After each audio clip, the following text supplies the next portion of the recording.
எங்க படம் போறாங்க இன்னர் அவுட், இவன் எப்பவுமே அவுட் தான் சொல்லணும். அப்புறம் எதுக்கு அந்த குரூப் நீ போறது இல்ல? ஏன் அவுட்ல இருக்காருன்னு ஏன்னா நான் அனுப்ப மாட்டேன். நீங்க அனுப்ப மாட்டீங்களா? அப்படி சொல்லுங்கம்மா. நான் விட மாட்டேங்கிறது எவ்வளவு அழகா சொல்றீங்க. வீட்டை விட்டு வெளில போக முடியாது. வருமா? போனா நானும் கூட வரணும், இல்ல போக கூடாது. என்னம்மா இது? அப்புறம் பசங்க வெளியில போறாங்க, செட்டா போறாங்க. வெளியில போக மாட்டாங்க சார். ஷட்டில் விளையாட போவாங்க, ஜூஸ் குடிக்க போவாங்க. ஏதோ ஒண்ணு. இப்ப ஷட்டில் ஆட போறப்ப உங்களை எப்படி கூட்டு போக முடியும்? நானும் விளையாடுவேன் சார். அவனை விட நான் நல்லா விளையாடுவேன் சார். நல்லா விளையாடுவேன்னா உன் ஃப்ரெண்ட்ஸ் கூட போகும். அண்ணே கொந்தளிச்சாதீங்க அண்ணே, பொறுமையா கடப்பிடிங்க. ஃபர்ஸ்ட் போன்னு சொல்லிடுவேன் சார். அப்புறம் யோசிப்பேன் ஏன் போகணும், நான் தான் இருக்கேன்ல அப்படி யோசிப்பேன். சரி அப்புறம் போவாதடா அப்படின்னு சொல்லுவேன். அதுல கடுப்பேத்துறதுக்காக இந்த மாதிரி பண்ணுவீங்களாமா? நீங்க அப்பாவே பேசுற மாதிரி இருக்கு. இது வரைக்கும் போவே கூடாது சார். கேக் பானேன்னு போன்னு சொல்லிடுவேன். அப்புறமா அவனே சொல்ல இல்ல நான் போகலன்னு அவனே சொல்லணும். இதுக்கெல்லாம் பேர் என்ன தெரியுமா?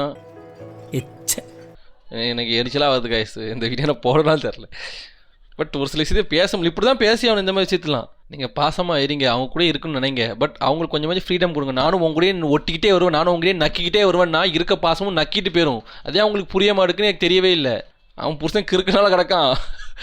எல்லாருக்கும் அப்படி அமையாது. ஒரு சில பாய்ஸ் இந்த மாதிரி இருக்கானுங்க. அந்த ஒப்பன வழியே வெட்டணும்.